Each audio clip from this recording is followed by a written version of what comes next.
Saat kita merenungkan firman Tuhan, maka roh kita mencari petunjuk dari Tuhan Bapa kita. Saat kita merenungkan firman Tuhan, saat itulah frekuensi hati kita terhubung dengan frekuensi hati Tuhan, sumber kehidupan, jalan dan kebenaran yang sejati. Dan petunjuk yang didapat roh kita dari kebenaran firman Tuhan akan mengajar kita, menyatakan kesalahan kita, memperbaiki kelakuan kita, dan mendidik kita dalam kebenaran. Maka ketika kita melakukan kebenaran Tuhan, hidup kita akan menjadi terang dan garam bagi siapapun di sekeliling kita. Kalau setiap hari kita belajar firman Tuhan, maka hidup kita ini dijagai untuk selalu berada dalam kehendak Tuhan.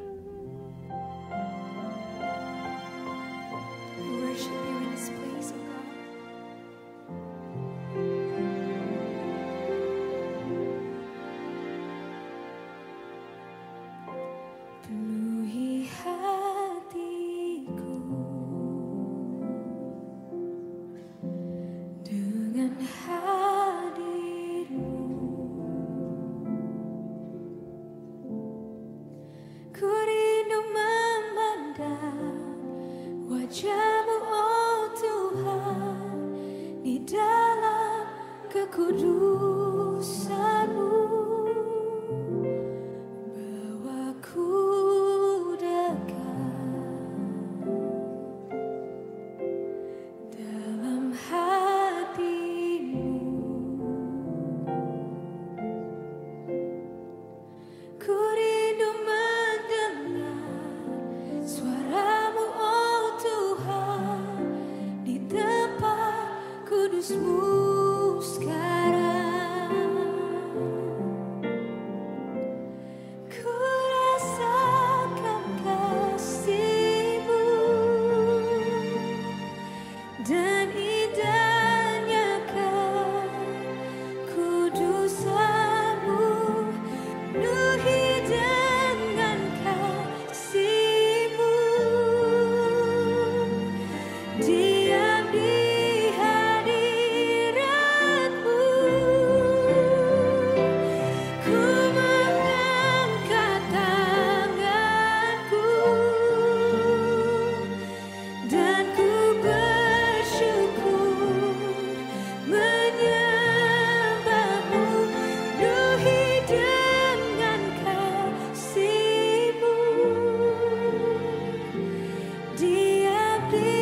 Ulangan 11 ayat 13 dan 14. Jika kamu dengan sungguh-sungguh mendengarkan perintah yang kusampaikan kepadamu pada hari ini, sehingga kamu mengasihi Tuhan Allahmu dan beribadah kepadanya dengan segenap hatimu dan dengan segenap jiwamu, maka Ia akan memberikan hujan untuk tanahmu pada masanya, hujan awal dan hujan akhir, sehingga engkau dapat mengumpulkan gandummu, anggurmu, dan minyakmu.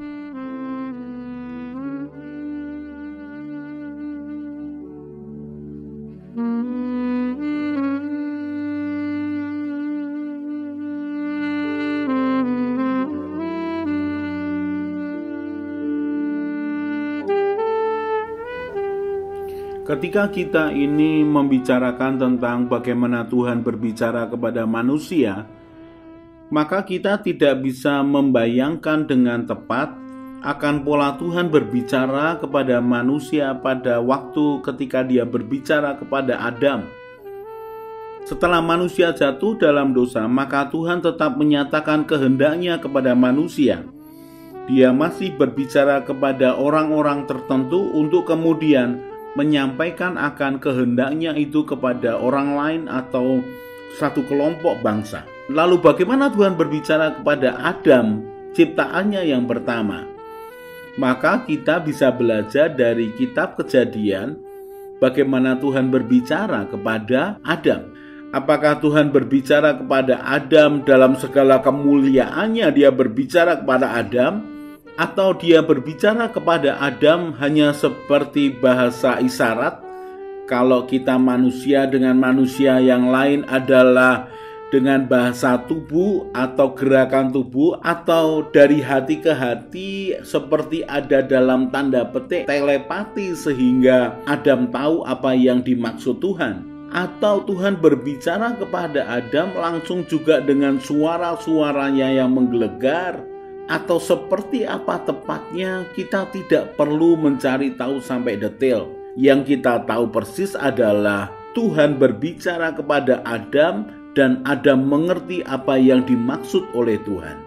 Sampai dengan sekarang ini, kalau kita mau percaya Tuhan masih berbicara, mari kita percaya bahwa Tuhan bisa berbicara kepada manusia sampai dengan hari ini dengan caranya. Tidak usah diperdebatkan bagaimana Tuhan berbicara kepada manusia dengan suara, dengan mulut, dengan impian, dengan penampakan diri, dengan satu kejadian yang luar biasa. Mari jangan terjebak pada wujud dari bagaimana Tuhan berbicara.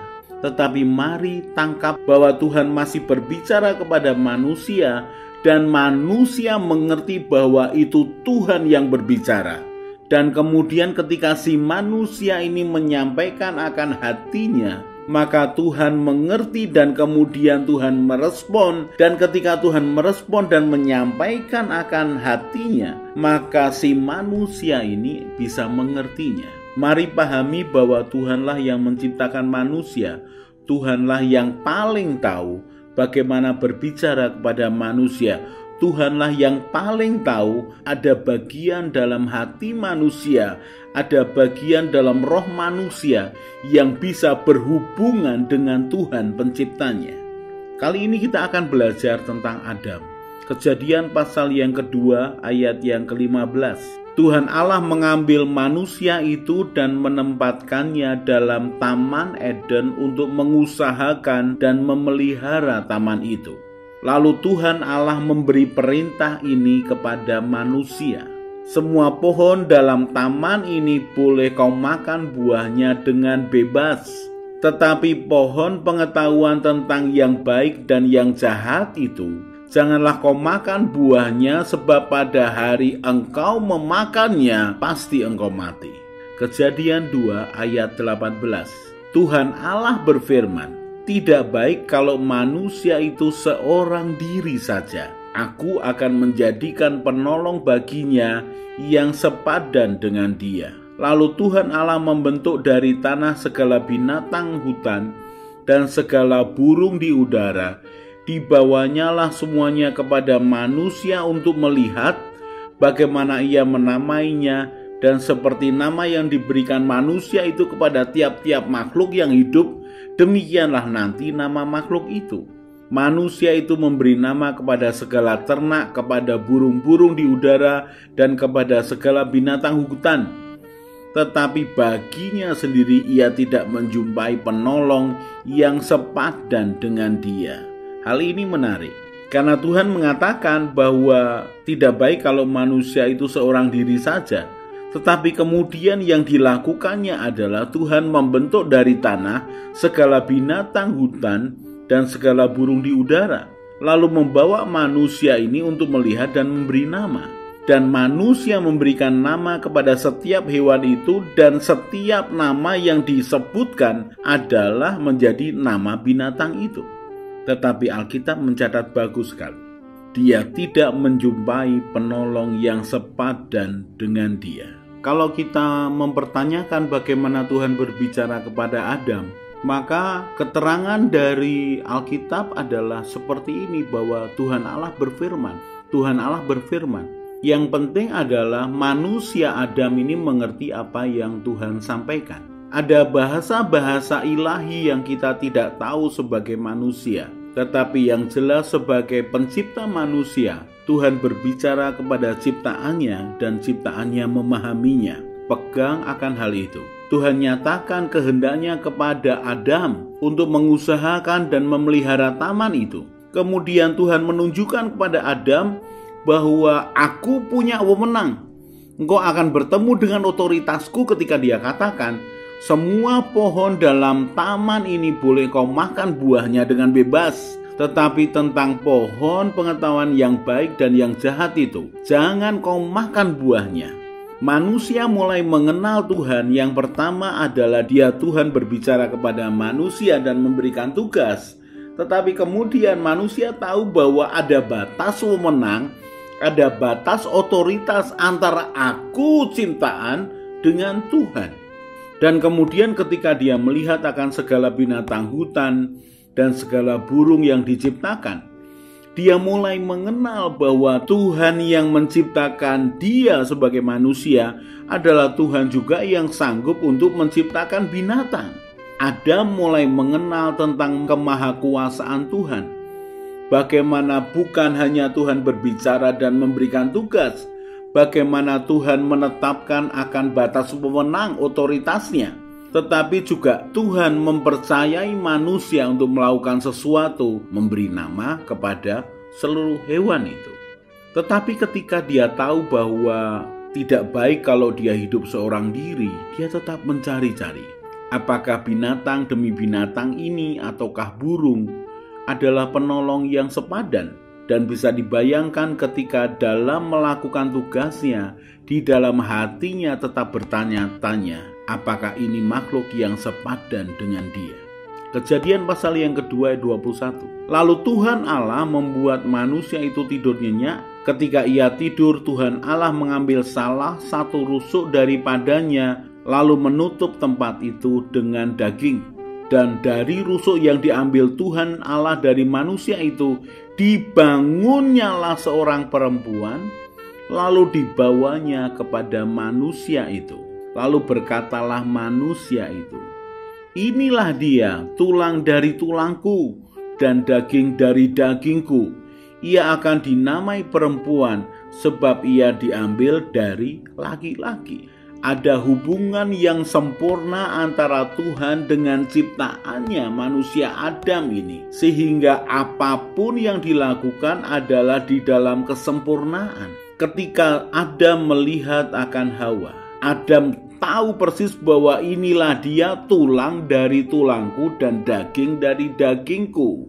Jadi dalam komunikasi, dalam pembicaraan antara Tuhan dengan manusia, bukan hanya apa yang disampaikan, tapi konten di dalamnya, tapi nuansa di dalamnya, tetapi kehendak Tuhan di dalamnya utuh ditangkap oleh manusia. Hal ini sangat indah sampai kemudian manusia jatuh dalam dosa. Kejadian 3 ayat yang ke-8. Ketika mereka mendengar bunyi langkah Tuhan Allah yang berjalan-jalan dalam taman itu pada waktu hari sejuk, bersembunyilah manusia dan istrinya itu terhadap Tuhan Allah di antara pohon-pohonan dalam taman. Kejadian 3 ayat 9. Tetapi Tuhan Allah memanggil manusia itu dan berfirman kepadanya, "Di manakah engkau?" Ia menjawab, "Ketika aku mendengar bahwa engkau ada dalam taman ini, aku menjadi takut, sebab aku telanjang, sebab itu aku bersembunyi." Bagaimana Adam bisa mendengar bunyi langkah kaki Tuhan? Itu karena adalah kedekatannya dengan Tuhan. Karena dia mengenal Tuhan setiap hari, tanpa batas waktu. Dia berbicara, dia bergaul dengan Tuhan dalam kesempurnaan. Sehingga ketika dia jatuh dalam dosa dengan melanggar akan perintah Tuhan, maka dia masih bisa mendengar akan bunyi langkah Tuhan. Dan ketika Tuhan menanyakan, "Di manakah engkau?"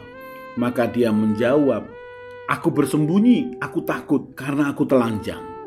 Mari belajar bagaimana Tuhan bisa berbicara kepada manusia. Dan bahkan setelah manusia jatuh dalam dosa, Tuhan tetap berbicara kepada manusia untuk menyatakan akan kasih-Nya dan rencana berikutnya. Tuhan tetap adil menghukum manusia sesuai dengan perbuatannya. Tetapi Tuhan tetap berbicara kepada manusia, dan kita tahu berikutnya Tuhan tetap berbicara kepada manusia karena Tuhan mengasihi manusia. Mari percaya bahwa Tuhan juga masih berbicara kepada kita karena Dia mengasihi kita. Kalau kita berbuat salah, kalau kita melakukan kesalahan, Dia masih berbicara kepada kita supaya kita kembali kepadanya. Karena Dia adalah Tuhan yang hidup dan Tuhan yang mengasihi manusia. Tuhan yang memiliki rencana yang indah buat setiap kita yang berharap dan percaya kepadanya.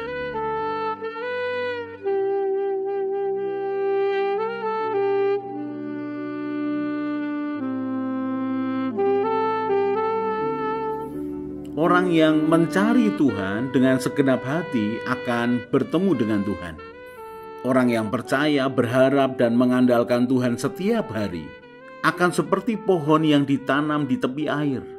Ia tidak akan menderita melewati masa kering. Ia akan tetap bertumbuh. Hatinya bersukacita dan hidupnya terus berbuah. Karena harapannya kepada Tuhan Yesus yang telah menyelamatkan hidupnya. Dia hidup penuh iman dan semangat. Dan dia akan tertawa tentang masa depannya. Dia akan terus berjalan bersama Tuhan. Semakin kuat, semakin semangat. Mari kita berdoa. Tuhan Yesus, terima kasih untuk kebenaran firman-Mu. Tuhan Yesus, berikanlah kerelaan dan kesetiaan yang sama ketika Engkau melaksanakan tugas-Mu di dunia, supaya aku juga rela dan setia melakukan kehendak Bapa. Tuhan Roh Kudus penolongku, ajari aku semakin mengenal Tuhan Yesus dan mengenal Bapa surgawiku, supaya hidupku sesuai dengan rencana-Mu ya Tuhan, dan memuliakan nama-Mu.